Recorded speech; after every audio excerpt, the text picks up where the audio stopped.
Baik, kali ini saya akan mempresentasikan hasil kerja saya, yaitu sebuah sistem aplikasi di Pinaya Villa. Nah, saya di sini menggunakan dua aplikasi, yaitu Exampp dan NetBeans.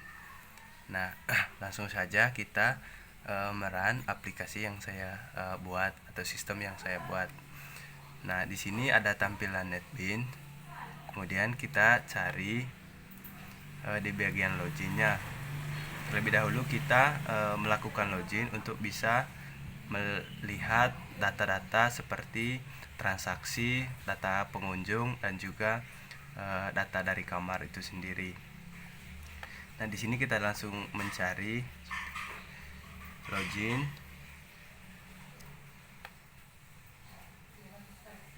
Nah, ini dia loginnya. Kemudian dia run file.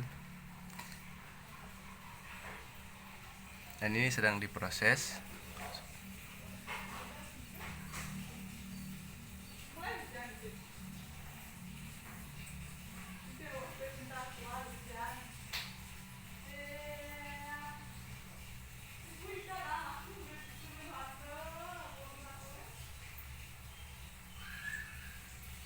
Nah, ini tampilan loginnya.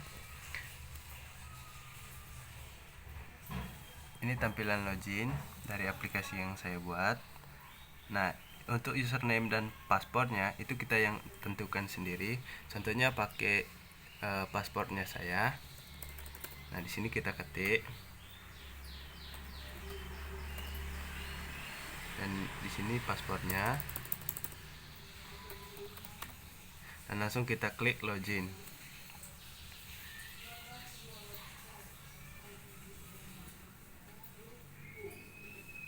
Oke, langsung kalau paspornya sudah pas, dia muncul selamat datang di halaman home. Nah, kita klik OK. Dan akan muncul seperti ini. Ada ada pengunjung, kamar, dan juga transaksi. Kemudian kalau kita mau close aplikasinya, langsung saja kita klik logout. Nah, langsung aja kita ke tabel pengunjung dulu. Kita di bagian pengunjung dulu.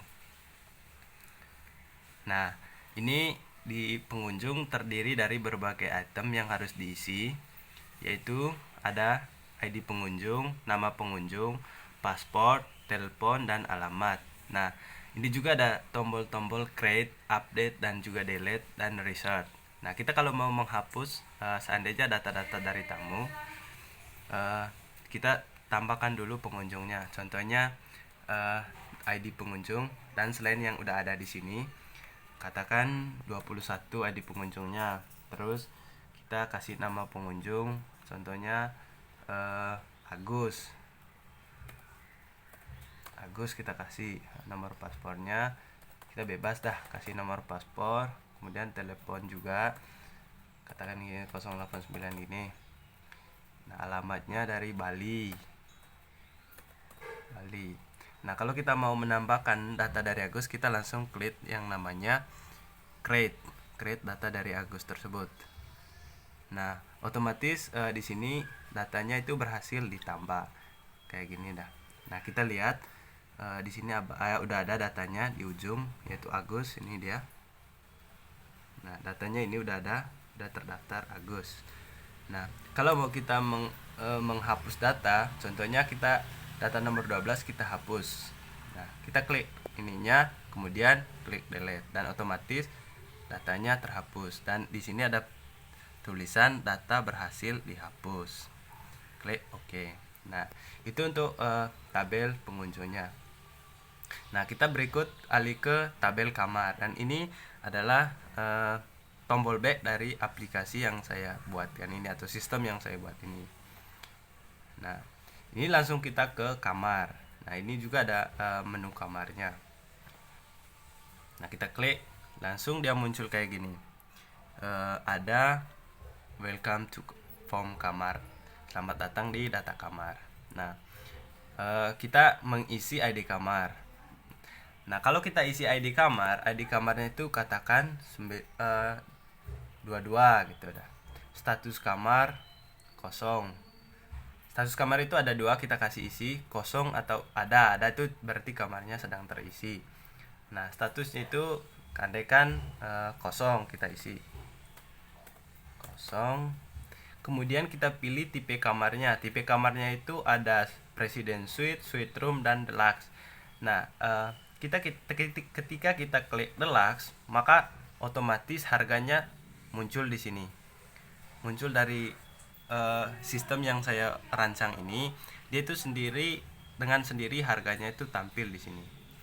Nah, kemudian kita kita create datanya. Oke, data berhasil disimpan atau ditambah.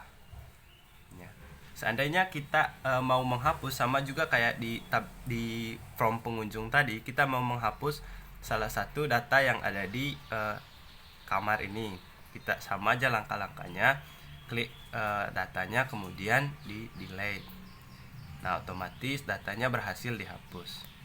Nah, itu untuk kamarnya. Nah, kemudian kita kembali ke yang namanya itu transaksi. Walaupun transaksinya belum maksimal, tapi saya mencoba untuk sampai di ini aja, form transaksi aja dulu. Nah, ini di form transaksi ini dia itu ininya sudah bisa berfungsi di bagian pencarian ini. Nah, ketika kita klik ID pengunjung, katakan ID pengunjungnya itu tadi si Agus, tadi ID pengunjungnya 22.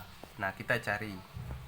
Oh, kebetulan ID pengunjungnya bukan 22, tapi coba kita cari ID yang lain yang sudah tersimpan di data pengunjung. Nah, tidak ada lagi. Coba 10 kita cari data ID pengunjungnya. Nah, setelah kita ID pengunjungnya sudah kita tersimpan di form pengunjung. Nah, kalau di aplikasi ini kita klik ID pengunjung, otomatis nama pengunjungnya itu sudah muncul sendiri. Nama, nomor paspor, nomor telepon, dan alamatnya itu udah muncul sendiri. Nah, kalau di sini itu untuk di transaksinya di bagian pengunjung, karena kita terdiri dari dua di sini, dua tipe yang ada di dalam transaksi, yaitu pengunjung dan kamar, dan juga ID transaksi. Nah, kalau di kamar itu sama juga. Kalau kita klik ID kamar, katakan ID kamarnya itu 10. Kita cari. Oh, nggak ada 10 di ID kamar. Coba kita nyari yang ada di data kita di kamar. Katakan 13, coba nyari. Tidak ada. Coba ID kamar yang lain. Nah, kalau begitu kita kembali ke ID kamar itu ada 16. Coba kita cari. Nah, dari data-data yang ada di data kamar tadi, ketika ada 16 berarti kita otomatis cari di sini kamar 16 itu terisi. Nah, dari kamar 16 itu statusnya itu ada, tipe kamarnya suite room, harga kamarnya itu 2 juta rupiah. Nah, kalau kita mau mencari berapa total harganya, berapa diskon atau ada diskon, dan total bayar. Kemudian kalau kita isi DP, berarti sisa bayarnya berapa. Nah, di sini kita isi dulu, kita buat dulu ID transaksi, katakan 45 ID transaksinya. Tanggal check-in itu tanggal hari ini tanggal 23. Nah, di sini metode pengisiannya harus duluan tahun 2020. Oh, maaf. 2020 garing 6 23. Nah, di sini check outnya, andaikan dia lama nginapnya itu 2 hari, berarti tanggal 25 dia check out.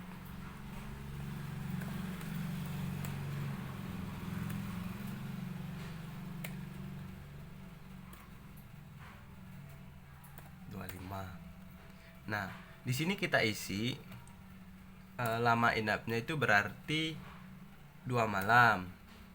Nah, coba kita klik enter. Masih nggak bisa ya, sampai di situ aja dulu di lama inapnya. Sebenarnya saya maunya transaksinya ini kalau kita klik enter dia di harga ini kita enter berarti mau dia harganya, tapi sampai di sini aja dulu ininya aplikasi yang saya buat atau sistemnya. Itu aja dulu, terima kasih dan selamat siang.